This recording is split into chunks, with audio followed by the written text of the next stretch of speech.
বিসমিল্লাহির রহমানির রহিম। কাঁঠালতলা আমতলা এলাকাবাসীর উদ্যোগে দক্ষিণখান থানা বিএনপির নবনির্বাচিত আহ্বায়ক জনাব হেলাল তালুকদার ভাইকে আজকের এই সংবর্ধনা অনুষ্ঠান ও বিএনপির ভারপ্রাপ্ত চেয়ারম্যান আগামী রাষ্ট্রনায়ক জনাব তারেক রহমানের ঘোষিত 31 দফা কর্মশালার লিফলেট বিতরণ অনুষ্ঠানে সহযোদ্ধা সভাপতি সাবেক ছাত্রনেতা দক্ষিণখান থানা 47 নং ওয়ার্ড বিএনপির সংগ্রামী সভাপতি আলামিন সরকার, আজকের সভা সম্মানিত প্রধান অতিথি, আজকের সভা সম্মানিত মধ্যমণি দক্ষিণখান থানা বিএনপির সংগ্রামী আহ্বায়ক, ঢাকা মহানগর উত্তর বিএনপির সাবেক সহ সাধারণ সম্পাদক জননেতা জনাব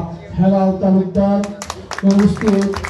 আজকের প্রোগ্রামে দক্ষিণখান থানা বিএনপির অন্যতম যুগ্ম আহ্বায়ক সাবেক যুবনেতা মতিউর রহমান মতি উপস্থিত। দক্ষিণখান থানা বিএনপির অন্যতম যুগ্ম আহ্বায়ক কামরুল হাসান আকরাম উপস্থিত।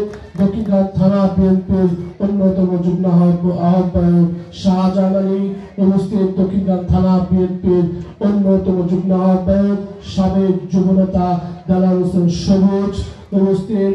দক্ষিণখান থানা বিএনপির আহ্বায়ক কমিটির অন্যতম সদস্য জনাব ডাক্তার কবির হোসেন, আজকের এই সভার সম্মানিত সঞ্চালক সাবেক ছাত্রনেতা সেলিম রাজা, আমার হোসেন আলী ভাই, হারুন রশিদ ভুট্টো ভাই, দক্ষিণখান থানা বিএনপির আহ্বায়ক কমিটির অন্যতম সদস্য, উত্তরা পূর্ব থানা বিএনপির অন্যতম নেতা শাহিদ মোল্লা সহ দক্ষিণখান থানা স্বেচ্ছাসেবক দল, দক্ষিণখান থানা যুব দল, শ্রমিক দল, ছাত্র দল, আমার প্রান্তীয় মহিলা দলের প্রিয় বোনেরা, সকলকে জানাই জাতীয়তাবাদী স্বেচ্ছাসেবক দল ঢাকা মহানগর উত্তরের পক্ষ থেকে সংগ্রামী শুভেচ্ছা ও বিপ্লবী অভিনন্দন। আপনারা এই কাঁঠালতলা আমতলাবাসী অবশ্যই বেশি আনন্দিত হবেন, কারণ দক্ষিণখান কিন্তু ঢাকা 18 আসনের মধ্যে জনসংখ্যার দিক দিয়ে একটা রাজধানী। এই দক্ষিণখান থানা বিএনপির আহ্বায়ক হিসাবে জনাব হেলাল তালুকদার ভাইকে নির্বাচিত করায় ঢাকা মহানগর উত্তর বিএনপির বিপ্লবী আহ্বায়ক জননেতা আমিনুল হক, ঢাকা মহানগর উত্তর বিএনপির সদস্য সচিব হাজী মুস্তফা জামান ভাইকে সকলে করতালির মাধ্যমে অভিনন্দন জানায়। একজন যোগ্য নেতাকে দক্ষিণখান থানা বিএনপির আহ্বায়ক হিসেবে নির্বাচিত করায়। ব্যক্তিবৃন্দ, বক্তব্য তো এখানে দেওয়ার মতো কিছু নাই, কিন্তু একটি কথা বলতে চাই, আমরা কিন্তু ভালো পরিস্থিতি দেখতেছি না, বিশেষ করে আমি দেখতেছি না। কারণ আপনারা দেখেছেন ডাকসু নির্বাচন এবং ডাকসু নির্বাচন সহ সকল শিক্ষা প্রতিষ্ঠানে ছাত্রদের প্রতিনিধি নির্ধারণ করা হচ্ছে ভোটের মাধ্যমে।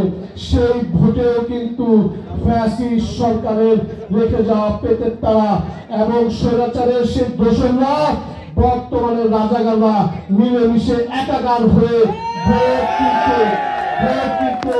চুরি করছে, ডাকাতি করছে, অত্যন্ত সূক্ষ্মভাবে তারা কিন্তু ডাকাতি করছে। কালকে দেখেছেন কিনা জানি না, ঢাকা বিশ্ববিদ্যালয়ের ছাত্ররা কিন্তু এখন একটি স্লোগান শুরু করেছে, শুনেছেন? ডাকসু না নীলক্ষেত। সবাই বলতেছে নীলক্ষেত নীলক্ষেত, ডিসি না নীলক্ষেত নীলক্ষেত নীলক্ষেত। কারণ ডাকসু নির্বাচনের ব্যালট পেপার, সকল ব্যালট পেপার কিন্তু নীলক্ষেত থেকেই ছাপানো হয়। ডাকসু নির্বাচনের ভোটার ছিল 41,000-এর মতো, 48,000-এর উপরে নীলক্ষেত থেকে সেই ভোটার স্লিপ কিন্তু তারা ছাপায়া সেই ভোট চুরি কিন্তু তারা করে। এখন পাড়া মহল্লায় ইসলামের নামে, পাড়া মহল্লায় মা বোনদেরকে বিভিন্ন যারা একটু কম লেখাপড়া যারা মানুষ আছেন তাদেরকে ইসলামের দোহাই দিয়ে তাদেরকে বিভিন্ন ধরনের বিএনপির নামে বিভিন্ন ভাবে প্রোপাগান্ডা ছড়িয়ে বিএনপি ভোটকে তারা প্রশ্নবিদ্ধ করতে যাচ্ছে, বিএনপির জনপ্রিয়তাকে প্রশ্নের দিকে নিয়ে যাচ্ছে। কিন্তু তাদেরকেও শেয়ার করে বলতে চাই, বিএনপির শহীদ রাষ্ট্রপতি জিয়া রহমানের হাতে গড়া সংগঠন, মায়ের মতো স্নেহ দিয়ে দেশনেত্রী বেগম খালেদা জিয়া এটাকে পেলে পুষে বড় করেছে। বিএনপির সাংগঠনিকভাবে সবচাইতে শক্তিশালী 16 বছর নেতৃত্ব দিয়ে ঢাকা শহর সহ সারা বাংলাদেশে প্রতিষ্ঠিত করেছে বিএনপির ভারপ্রাপ্ত চেয়ারম্যান জনাব তারেক রহমান। তারেক রহমান সূর্য সৈনিকেরা বেঁচে থাকতে 17 বছর আমরা কিন্তু কোন গুপ্ত সংগঠনের পরিচয় কিন্তু আমরা লালন পালন করে নেই। আমরা বিএনপি কর্মী হিসাবে পাড়া মহল্লায় থেকেছি, রাজনীতি করেছি। কোন আত্মগোপন করে ছাত্রলীগের পোস্টদারি হয়ে, শ্রমিক সংগঠনের পোস্টদারি হয়ে আমরা কিন্তু রাজনীতি করে নাই। মামলা খেয়েছি, জেল খেয়েছি, রাজপথে রক্ত দিয়েছি, মামলা অসংখ্য মামলা নিয়ে কারাবরণ করেছি। 17 বছর কিন্তু আমরা ফ্যাসিস্ট সরকারের সাথে কিন্তু কোন রকম আপোষ করে নাই।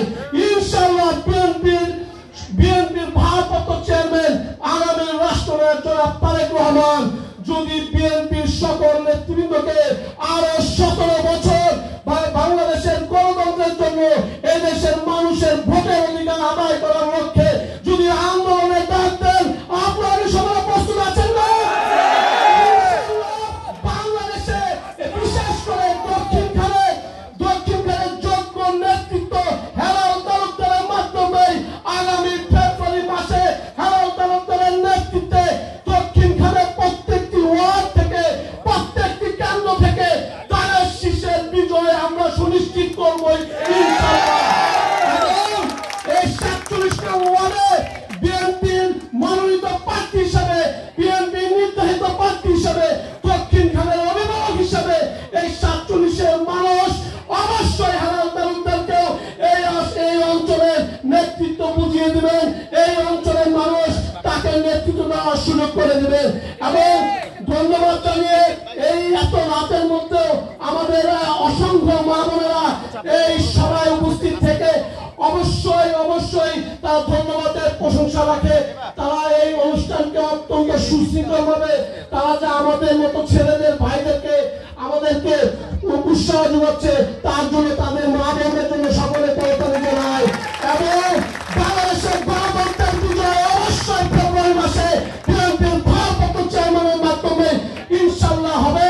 এবং বিএনপির ভারপ্রাপ্ত চেয়ারম্যান জনাব তারেক রহমান অতি শীঘ্রই বাংলাদেশে বিজয়ের বেশে ফিরে আসবেন, গণতন্ত্রকে প্রতিষ্ঠিত করবেন, দেশের মানুষের ভোটের অধিকার রক্ষা করবেন।